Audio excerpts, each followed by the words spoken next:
Okay, so today I'm going to show you my stamps of Basutoland.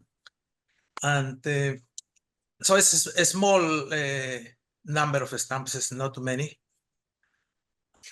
As the description said, it's a landlocked British colony, and it's at the bottom of the African continent. It's inside of South Africa. You can see it in here. They issued their first definitive stamps in 1933.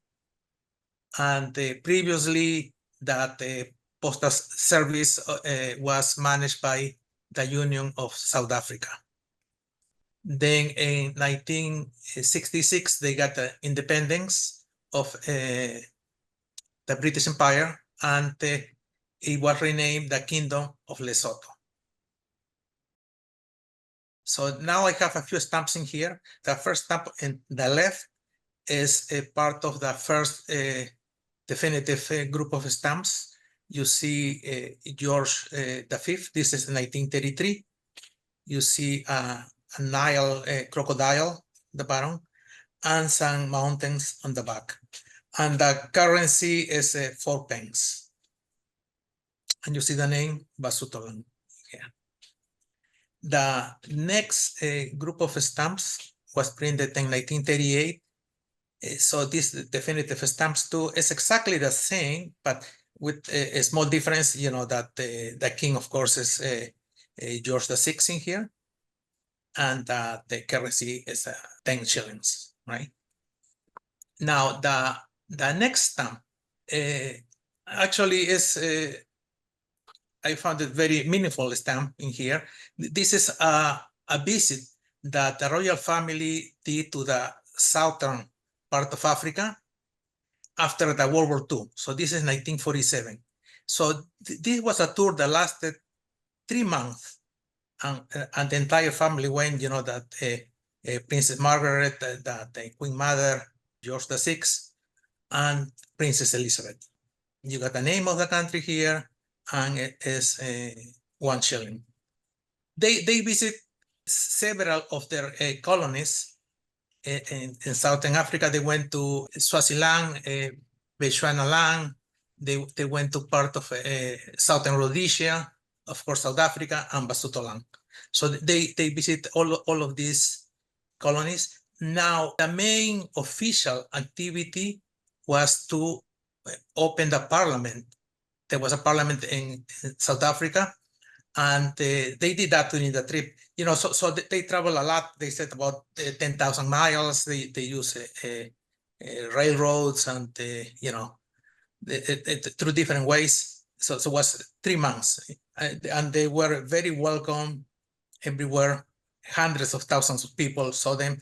But now one highlight of the trip was the 21st birthday of Princess Elizabeth, and during that trip, that's where she got her speech that became famous, you know, because she was a young princess, and she actually showed her commitment to the empire and to, you know, to serve the empire and all the colonies. So I put it in here, and actually I heard the speech in one, The Crown, you know, because it was broadcasted to. They showed in the show that they broadcast the whole speech to all the empire, including the colonies, right? So she said in here, I declare before you all that my whole life, whether it be long or short, shall be devoted to your service and the service of our great imperial family, to which we all belong. You know, so that, you know, that became famous, and that, I guess, marked that her commitment to the whole empire. Okay, now I'm going to show you the stamps. As I said, there's not too many. So these are the stamps in 1933, where you see George V and that crocodile in here, a Nile crocodile. In 1935, that king celebrated his jubilee from 1910 to 1935. And you see on the back, that's the Windsor Castle. Actually, really nice stamping here. So this is 1935. That king died in 1936. and the coronation of the next king, George VI, happened in 1937. What I just learned recently, about this coronation, this date in here, May 12, 1937. Actually, this date was supposed to be the coronation of the Edward VIII. That was scheduled, the coronation, but because he abdicated in December 1936, then they said, hey, we already have everything set for May 12, 1937. Might as well let's have the coronation the same day. So wasn't supposed to be his, but hey, that what happened. So then 1938, you have the next set of stamps by with George VI in here. Very nice stamp, but it's actually just the same stamp, different colors, and of course different values. Okay, then what happened here? So World War II, right? World War II, they didn't get enough stamps from England, and so they used South Africa stamps, and they just overprinted with the name Basutoland. As many of these South Africa stamps, they were printed by pairs, right? So the name in English and the other stamp in Afrikaans. It's a little hard to see. So the first one actually was printed, I think it's 1945, 46. I think it's a victory stamp, and for them. And then the other two, they were more like a peace stamps. And now the last row in here, that's related to the trip, the royal visit 1947. This actually was the only official trip that the entire family went. Yeah, so there's the king and the queen, and the princesses, and the royal family. So this is the king and the queen celebrating their wedding anniversary in 1948. And this is just that the UPU is celebrating 75 years. Here, these 4 stamps. And then it comes Queen Elizabeth coronation, 1953. Now the next group of stamps is a definitive stamps too again, and just showing local activities and things related to Basutoland. So they start from a very small value. Yeah, continue. Now this last stamp, that's small, you cannot really tell, but I don't know if you can see here. So these are goats, right? And they said that at the bottom you can read Mohair. So this is a fine hair they're getting from this. They call it Angola goats. Supposed to be a very fine hair. So they are like shearing the hair of the goat. So now notice the currency in here, right? So they still using pence and shillings in here. So this is just overprinted stamp. And here, this one is National Council, 1959. So this is stamps of that. And then again, they reprinted again the same definitive stamps, but now with a new value, but they left the old value, right? Because they switched to African rands. So, but these are cents in here, and they have the old currency here.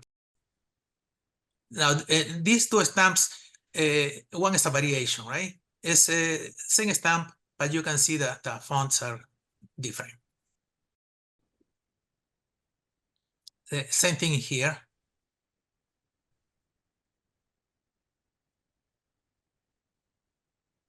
This one, same thing.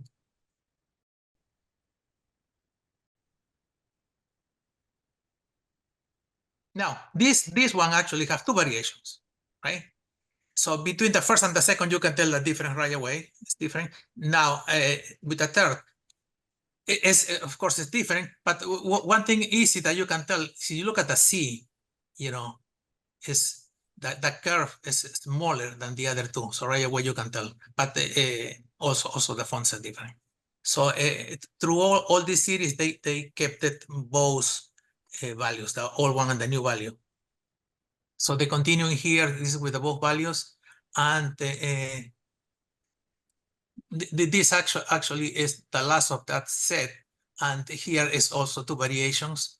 Between the first and the second, you can tell the difference right away. And the third one is actually smaller, the font. Now, again, they reprinted the same definitive stamps now another time, but this time only with a new value. So they removed the old value. It's exactly the same stamps. And you can see that the goat in here getting a haircut.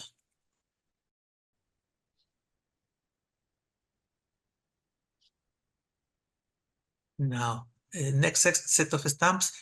This is freedom from hunger. Yeah, and then is 100th anniversary of the Red Cross. They reprinted some of the previous stamps, probably only a few. They were running out of stamps, I imagine. So they print 5 stamps in here. So is there a difference in the font or something? What is the change? You cannot tell looking at the stamp. You have to look at the watermark. That's the difference. That's the only way you can tell. Yeah, the fonts are the same. Then now here, this is interesting, right? So in 1966, they got their independence, and they became the Lesotho kingdom. No, this is 1965. So I guess they were planning already that that's what's going to happen. They were in the process, so they included both names in the stamp. So it still weren't independent, but they were in the process. So that's the reason both names are in the stamps. Now, the next stamps, they were printed in several colonies. They are exactly the same in other colonies. So this is the International Telecommunication Union, International Cooperation Year. Now, the last row of stamps, this is the last stamps they printed for Basutoland. Okay, so these were printed in 1966. 1965, Winston Churchill died, and then a year later, this is like a memorial stamp celebrating that Winston Churchill in here. So then there is no more stamps of Basutoland. In the next page, I have a few postage due stamps. So this was the first postage due. Then later on, they printed the same values, but different design of the stamp. Then this was the time when they included both values. They have the new value overprinted. This is the old value. Then I think here they realized, hey, we need the 5 cents. So they used the old stamp, and they left the old value too. Same thing in here. These two, there is a variety in here because the font is different. Yeah. And then the next set was just only with the new values, 1 cent and 5 cents. Okay, so that's pretty much it. Thank you.